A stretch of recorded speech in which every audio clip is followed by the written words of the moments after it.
বাইরে বৃষ্টি হচ্ছিল, আমি বারান্দায় দাঁড়িয়েছিলাম। সেদিন আমি সাদা একটা নাইটি পরেছিলাম। বৃষ্টির ফোঁটাগুলো চুলে পড়ছিল। হঠাৎ দরজার ঘণ্টা বেজে উঠল।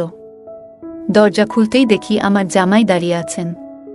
তিনি মুচকি হেসে বললেন, আজ তো আপনাকে অনেক সুন্দর লাগছে শাশুড়িমা। আমি লজ্জায় একটু ঘাবড়ে গেলাম। সেদিন আমার স্বামীর সাথে আমার একটু ঝগড়া চলছিল। আমি চাইছিলাম আমাদের সম্পর্কটা ভালো থাকুক, কিন্তু কিছু কারণে আমরা একে অপরের থেকে দূরে সরে যাচ্ছিলাম। সেদিন আমি আমাদের ঘরটা সুন্দর করে সাজিয়েছিলাম। রাতে আমার স্বামী আসবে ভেবে অপেক্ষা করছিলাম, কিন্তু হঠাৎ করে জামাই ঘরে ঢুকলেন। তিনি মজা করে বললেন, এই সুন্দর ঘরের সাজ কার জন্য? আমি হেসে বললাম, এটা একটা ছোট্ট সারপ্রাইজ ছিল আমার স্বামীর জন্যে। জামাই তখন মজা করে বললেন, আপনার স্বামীকে এমন চমক দেওয়ার আইডিয়া ভালো, কিন্তু আমার আসার জন্য কি কিছু বিঘ্ন ঘটল তাই না? আমি হাসতে হাসতে বললাম, না, তেমন কিছু না, শুধু একটু ভিন্ন কিছু করার চেষ্টা ছিল। জামাই তখন বললেন, সম্পর্কে মাঝে মাঝে চমক দিয়ে ভালোবাসা বজায় রাখতে হয়। আর আপনি সবসময় এমন উদ্ভাবনী চিন্তা করেন, সেটা প্রশংসনীয়। আমরা হাসিমজার মধ্যে কিছুক্ষণ গল্প করলাম এবং পরে জামাই আমাকে বিছানায় বসতে বললেন। তারপর জামাই আমাকে কিছু না বলেই, আজকের গল্পটা অনেক স্পেশাল, তাই সবাই রেডি হয়ে যাও। বন্ধুরা, দয়া করে গল্পগুলো ভালো লাগলে ভিডিওটি লাইক, শেয়ার এবং চ্যানেলটি সাবস্ক্রাইব করো প্লিজ। আমার বয়স 30 হলেও আমি আমার শরীরের অনেক যত্ন নিতাম, তাই এখনও আমাকে কম বয়সী মনে হয়। আমার স্বামীর অবহেলার কারণে আমি আমার মেয়ে জামাইকে মনে মনে অনেক ভালোবাসতাম। তাকে আমার মনের কথা জানাতাম। আমার জামাই আমার কষ্টগুলো বুঝত, তাই সে আমার পাশে সব সময় থাকত। আমি আমার মেয়ের জামাইয়ের সাথে কিছু কথা বলছিলাম, এমন সময় হঠাৎ আমার স্বামী রাহুল বাড়িতে চলে এলো। সে আগে থেকে বলেছিল যে সে 1 ঘন্টা আগেই আসবে, কিন্তু আজও সে দেরি করল। সময় মতো এলে জামাইকে দরজা থেকে বিদায় জানাতে পারতাম। বাড়িতে এসে সে প্রথমেই জামাইকে জড়িয়ে ধরল, কিন্তু আমাকে দেখল না, যা দেখে আমার একটু রাগ হলো। ঘরে বসে আমি কিছু চিন্তা করছিলাম, জামাইও আমার পাশে বসেছিল। আমি তখন ভাবনার মধ্যে এতটাই ডুবেছিলাম যে হঠাৎ জামাই আমার দিকে হাত বাড়িয়ে বলল, শাশুড়ি মা, আপনি কি চিন্তায় আছেন? আমি একটু চমকে উঠলাম। সে মৃদু হাসিতে বলল, তাহলে এখানে একা একা কি ভাবছেন? আমি একটু লজ্জা পেয়ে হেসে বললাম, না, তেমন কিছু না, কিছু কাজের চিন্তা। আমরা গল্প করতে করতে আমি তাকে আমাদের সাজানো ঘরটা দেখালাম, যেটা আমি রাহুলের জন্য সাজিয়েছিলাম। জামাই প্রশংসা করে বলল, এটা খুব সুন্দর হয়েছে। আমি হেসে বললাম, ভেবেছিলাম রাহুলকে চমক দেব, কিন্তু তুমি এসে পড়লে। জামাই বলল, সম্পর্কে মাঝে মাঝে এমন ছোট ছোট চমক দেওয়া প্রয়োজন, এতে ভালোবাসা টিকে থাকে। এরপর আমরা কিছুক্ষণ গল্প করলাম এবং সে আমাকে বলল, কোনো সমস্যা হলে আপনি আমাকে বলবেন, আমি আছি আপনার পাশে। তার কথায় আমার মন একটু হালকা হলো আর আমি স্বাভাবিক অনুভব করতে শুরু করলাম। কারণ আমাকে আমার স্বামী ভালোবাসে না, সব সময় আমার কাছ থেকে দূরে থাকে আর আমার সাথে অনেক ঝগড়া করে। তাই আমি মনে মনে ভাবছিলাম আমার জামাইকে আমার কাছেই রাখব, তাকে আমার মনের সুখ দুঃখের কথা জানাবো। পরের দিন রাহুল যথারীতি তার কাজের জন্য বেরিয়ে গেল। জামাই তখনও বাড়িতে ছিল। সে জানালো যে 10টায় তার অফিসে যেতে হবে। জামাই অনেক ফিট এবং সুদর্শন, এবং তার ব্যক্তিত্ব দেখেই বোঝা যায় সে দায়িত্বশীল। সে নাস্তা করে নিজের কাজে লেগে গেল। আমি তার কাজের প্রতি যত্ন দেখে মনে মনে খুশি হলাম। জামাই যাওয়ার আগে আমাকে বলল, আপনারা যদি চান আজ সন্ধ্যায় ক্যান্ডল লাইট ডিনার করতে পারেন। গতকাল আমি সময় এসে আপনাদের পরিকল্পনায় ব্যাঘাত ঘটিয়েছিলাম। আজ আমি দেরিতে ফিরব, আপনারা নিজেদের মতো সময় কাটাতে পারেন। আমি হাসি দিয়ে তার কথা মেনে নিলাম, আর মনে মনে ভাবলাম সম্পর্কগুলো কত সুন্দরভাবে পরিপূর্ণ হতে পারে যদি আমরা একটু যত্নশীল হই। রাহুল সারা দিন আমার সাথে খুব একটা কথা বলেনি, যদিও আমি বিকেলে তার জন্য ডিনার রেডি করেছিলাম। সন্ধ্যায় যখন সে বাড়িতে এলো, তাকে কিছুটা ক্লান্ত দেখাচ্ছিল। আমরা একসাথে ডিনার করলাম, কিন্তু আমি তাকে কোনো কিছুতে চাপ দিইনি, কারণ তাকে দেখেই মনে হচ্ছিল খুব পরিশ্রান্ত। আসলে রাহুল আমার স্বামী, এবং আমাদের জীবনে সময় কাটানোর আরও অনেক সুযোগ আসবে। তাই সেদিন তাকে আর কিছু না বলে শান্তিতে ঘুমাতে দিলাম। রাতে যখন সে ঘুমিয়ে পড়ল, আমি কিচেন পরিষ্কার করতে লাগলাম। তখন প্রায় রাত 10টা বেজে গেছে এবং আমি আমার নীল গাউন পরেছিলাম। আমার জামাই তখনও বাড়ি ফেরেনি। আমি ভাবছিলাম তাকে ফোন দেব কিনা। ঠিক তখনই দরজা খুলে গেল এবং সে বাড়িতে ঢুকল। আমি তাকে জিজ্ঞেস করলাম, তুমি কি খেয়েছ? সে জানালো, হ্যাঁ, সে বাইরে খেয়েছে। কিছুক্ষণ পর সে নিজের ঘরে চলে গেল, আর আমি আমার ঘরে ফিরে গেলাম। আমি শুয়ে শুয়ে আমার জামাইয়ের কথা ভাবছিলাম। এইভাবেই দিনগুলো কেটে যাচ্ছিল। আমার জামাই সকাল 10টা থেকে বিকেল 5টা পর্যন্ত অফিস করত। সে প্রায়ই আমাকে বাড়ির কাজে সাহায্য করত। তার এই সহযোগিতা দেখে আমি ভাবলাম, আমার মেয়ে কত ভাগ্যবতী যে এমন একজন যত্নশীল এবং সাহায্যকারী মানুষকে জীবনসঙ্গী হিসেবে পেয়েছে। একদিন আমি রাহুলের কাপড় ঠিক করছিলাম, তার শার্টগুলো ধোয়ার জন্য আলাদা করছিলাম। হঠাৎ আমি তার প্যান্টের পকেট থেকে মুম্বাই যাওয়ার একটি টিকিট পেলাম। আমি তাকে জিজ্ঞেস করলাম, এই টিকিটটা কি? সে বলল, হ্যাঁ, অফিস থেকে আমাকে মুম্বাই যেতে হবে, ওখানে একটা অফিস পার্টি আয়োজিত হয়েছে। আমি তখন ভাবলাম সে হয়তো আমাকে সঙ্গে নিয়ে যাবে। আমি তাকে বললাম, পার্টিতে আমাকে সঙ্গে নিয়ে চলো, আমাদের একসাথে ভালো সময় কাটানো হবে। কিন্তু সে হেসে বলল, এই পার্টি অফিসের সবার জন্য, এটা পারিবারিক কোনো আয়োজন নয়, তাই তুমি যেতে পারবে না। তার কথায় আমি একটু হতাশ হয়ে পড়লাম, কারণ আমি আশা করেছিলাম হয়তো আমরা একসঙ্গে সময় কাটাবো। পরের দিন সে মুম্বাই চলে গেল 4 দিনের জন্য। সেই সময় আমার জামাইও অফিসে পার্টির জন্য প্রস্তুতি নিচ্ছিল। সে আমাকে তার অফিসের পার্টিতে নিয়ে যাওয়ার প্রস্তাব দিল। আমার স্বামী যেখানে আমাকে কোথাও নিয়ে যেতে আগ্রহী ছিল না, সেখানে আমার জামাই আমাকে ভালো সময় কাটানোর সুযোগ দিল। আমি অনেক সুন্দর একটি নীল শাড়ি পরেছিলাম, যা আমাকে অনেক সুন্দর লাগছিল। জামাই আমাকে দেখে অবাক হয়ে গেল, বলল, শাশুড়ি মা, তোমাকে অনেক সুন্দর লাগছে। আমি তার কথায় একটু লজ্জা পেয়ে গেলাম। আমরা একসাথে সেই পার্টিতে গিয়েছিলাম, আর আমি খুবই ভালো সময় কাটিয়েছিলাম। সে আমাকে খুব যত্ন সহকারে সারা পার্টিতে নিয়ে ঘুরল, যেন আমি তার খুবই আপনজন। পার্টি থেকে বাড়ি ফেরার পথে আমি তাকে জিজ্ঞাসা করলাম, তুমি আমাকে পার্টিতে কেন নিয়ে গেলে? জামাই হেসে উত্তর দিল, শাশুড়ি মা, পার্টি শুধু কর্মচারীদের জন্য নয়, মাঝে মাঝে পরিবারকেও সঙ্গে নেওয়া উচিত। তার কথা শুনে আমার ভালো লাগলো, এবং আমি বুঝতে পারলাম সে আসলে আমাকে সম্মান দেখাতে চেয়েছিল। পরে রাতে যখন আমি আমার ঘরে পোশাক বদলাচ্ছিলাম, তখন আমার ড্রেসের হুক খুলতে পারছিলাম না। রাহুলও বাড়িতে ছিল না, তাই আমি একটু দুশ্চিন্তায় পড়েছিলাম।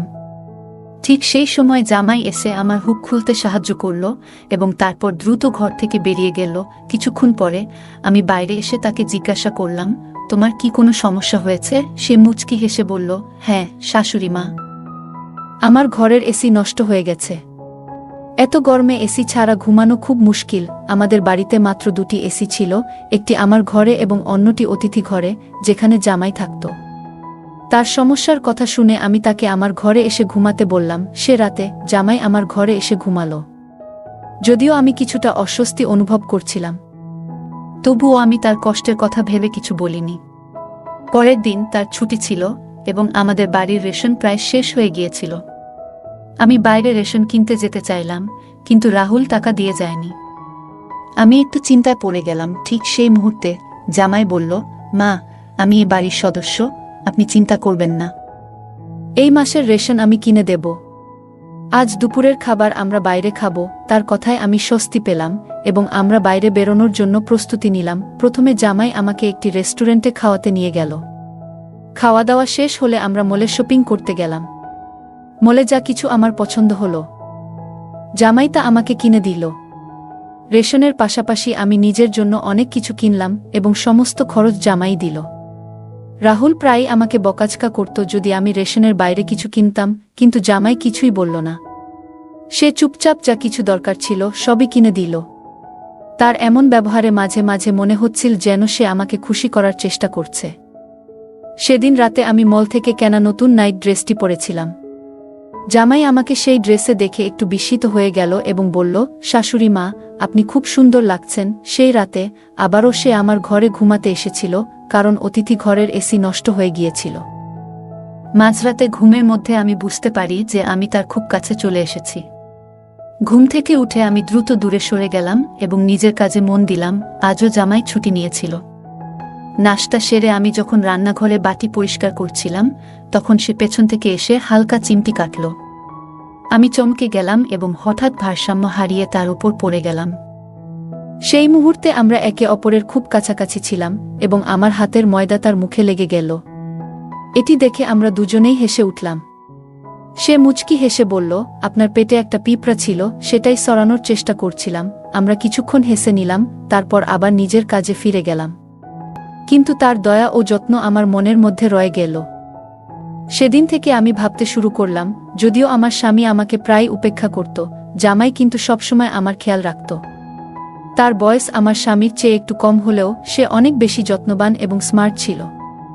সে আমাকে একদিন বলেছিল, কোনো নারীর কিভাবে যত্ন নিতে হয় তা আমি ভালোই জানি। রাতে রাহুল বাড়ি ফিরে আসে এবং আমি নতুন নাইট ড্রেস পরেছিলাম। রাহুল অবাক হয়ে আমাকে জিজ্ঞাসা করল, এই ড্রেস কোথা থেকে এলো? আমি তাকে বললাম, আমি কিছু টাকা জমিয়েছিলাম, তাই নিজের জন্য এই ড্রেস কিনেছি। সে সন্দেহের চোখে আমাকে দেখল, কিন্তু আমি তার সন্দেহের কোনো গুরুত্ব দিলাম না। যিনি নিজের স্ত্রীর যত্ন নেন না, তার দৃষ্টিভঙ্গি নিয়ে ভাবার প্রয়োজনও নেই। আমার মনে হচ্ছিল, আমার যত্ন করার মানুষ হয়তো দায়িত্ব নিয়ে নেই, কিন্তু জামাই আমাকে সবসময় সম্মান দিয়ে দেখেছে। তার আচরণে বুঝতে পেরেছি সে আমাকে সঠিকভাবে দেখভাল করতে পারে। আমি তখন বুঝে গিয়েছিলাম, এই সম্পর্কের যত্ন করতে হবে যাতে এর সৌন্দর্য বজায় থাকে। সেই দিন থেকে আমি একটু রাহুলের কাছ থেকে দূরত্ব রাখার চেষ্টা করছিলাম। পরের দিন রাহুল এবং জামাই দুজনেই নিজেদের সময় মতো অফিসে চলে গেল। আমি কিচেনে কাজ করতে করতে ভাবছিলাম, আমি কি ভুল করছি? জামাইদের প্রতি আমার আকর্ষণ কি আমার স্বামী রাহুলের প্রতি অন্যায়? এই ভাবনার সঙ্গে আমি একটি পরীক্ষা নেওয়ার সিদ্ধান্ত নিলাম। আমি রাহুল এবং জামাইকে একটি মেসেজ পাঠালাম, আমার শরীর খুব খারাপ লাগছে। দরজা খোলা আছে, আমি আমার ঘরে বিশ্রাম নিচ্ছি। মেসেজ পাঠানোর কিছুক্ষণ পর জামাই দ্রুত বাড়ি চলে এলো। ঘরে ঢুকেই সে আমার ঘরে এসে আমার অবস্থা দেখতে লাগল। তার মুখে চিন্তার ভাব স্পষ্ট ছিল। আমি তখন হেসে উঠলাম। জামাই কিছুটা অবাক হয়ে বলল, এটা মজা করার সময় নয়। আপনি বললেন আপনার শরীর খারাপ, আমি তো খুব চিন্তিত হয়ে পড়েছিলাম। আসলে কি হয়েছে? আমি তখন তার হাত ধরলাম এবং বললাম, আমার কিছু হয়নি, আমি একদম ঠিক আছি। আমি শুধু পরীক্ষা করতে চেয়েছিলাম কে বেশি আমার যত্ন নেয়। তুমি আজ এই পরীক্ষায় পাশ করলে। জামাই আমার কথা বুঝে হালকা হেসে ফেলল। আমরা ধীরে ধীরে কাছাকাছি আসতে লাগলাম, কিন্তু ঠিক তখনই রাহুল ঘরে ঢুকে পড়ল। আমাদের একসঙ্গে দেখে তার চোখ বিস্ময়ে বড় হয়ে গেল। সে দ্রুত এগিয়ে এসে আমাকে জামাই থেকে দূরে সরিয়ে দিল এবং অবাক হয়ে জিজ্ঞাসা করল, এটা কি হচ্ছে?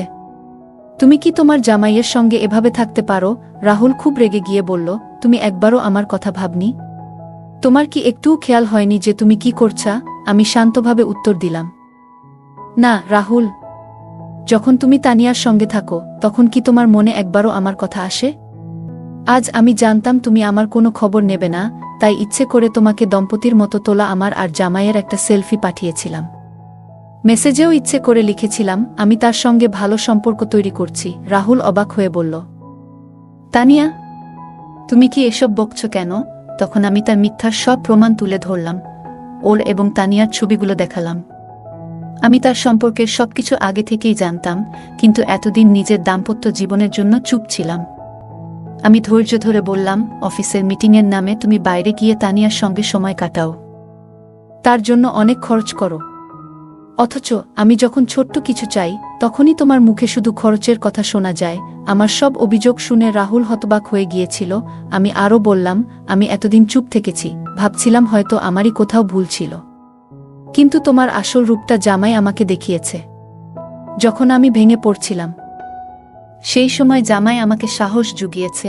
রাহুল কিছু বলার চেষ্টা করছিল, কিন্তু আমি বললাম, তুমি যে সন্দেহ নিয়ে আমাদের দেখছ তা দূর করে একবার নিজের দিকে তাকাও। তুমি যা করেছ তারপরেও তোমার কি মনে হয় তুমি সঠিক? তুমি যদি ভাবো তোমার ভুল নেই, তাহলে আমার আর জামাইয়ের মধ্যে কোনো ভুল নেই। জামাই আর আমার মধ্যে কিছুই ভুল হয়নি। আসলে আমরা দুজনে মিলে তোমাকে একটা শিক্ষা দিতে চেয়েছিলাম, আর আজ তুমি যা দেখেছ সেটাও সেই নাটকেরই অংশ ছিল। যদি তুমি আমাকে অন্য কারো সঙ্গে দেখে কষ্ট পাও, তাহলে ভাবো আমি কিভাবে তোমাকে অন্য মেয়ের সঙ্গে মেনে নিতে পারি। এবার রাহুল মাথা নিচু করে দাঁড়িয়ে রইল। আমি আমার ব্যাগ তুলে নিলাম এবং বাড়ি ছেড়ে যাওয়ার সিদ্ধান্ত নিলাম, কারণ আর কিছুই মেনে নিতে পারছিলাম না। কিন্তু সেই মুহূর্তে রাহুল আমার হাত ধরে আমাকে থামিয়ে দিল। সে ক্ষমা চাইল এবং প্রতিজ্ঞা করল যে আজ থেকে সে আর কোনো অন্য মেয়ের পেছনে যাবে না এবং আমার প্রতি বিশ্বস্ত থাকবে। আমি জামাইকে ধন্যবাদ জানালাম, কারণ তার সাহায্যে আজ আমার সংসার বাঁচল। আজকের দিনে আমরা দেখতে পাই যে অনেক পুরুষ ও নারী ভালোবাসার পরিবার থাকা সত্ত্বেও বাইরের সম্পর্কে জড়িয়ে পড়ছে। তবে এটা বোঝা দরকার যে বাইরের কেউ আপনার পরিবার বা সঙ্গীর মতো কখনোই আপনাকে আগলে রাখতে পারবে না। বাইরের মানুষ কেবল নিজের প্রয়োজন মেটাতে আসবে। বিয়ের বাইরের সম্পর্কের কারণে আজকাল বিবাহবিচ্ছেদের সংখ্যা ক্রমশ বাড়ছে। এমন পরিস্থিতিতে বাড়ি ছেড়ে চলে যাওয়া কখনোই সমাধান নয়। এর বদলে পরিস্থিতির মুখোমুখি হওয়া উচিত। একজন স্ত্রী সেই ব্যক্তি হতে পারেন যিনি তার স্বামীকে ভুল পথ থেকে সঠিক পথে ফিরিয়ে আনতে পারেন। এটা প্রতিটি স্ত্রীর বোঝা উচিত। গল্পটা কেমন লাগলো জানাতে ভুলবে না। আরও মজার মজার রোমান্টিক গল্প শুনতে চাইলে ভিডিওটি লাইক, শেয়ার এবং চ্যানেলটি সাবস্ক্রাইব করতে এবং বেল আইকনটি ক্লিক করতে ভুলবে না। ধন্যবাদ।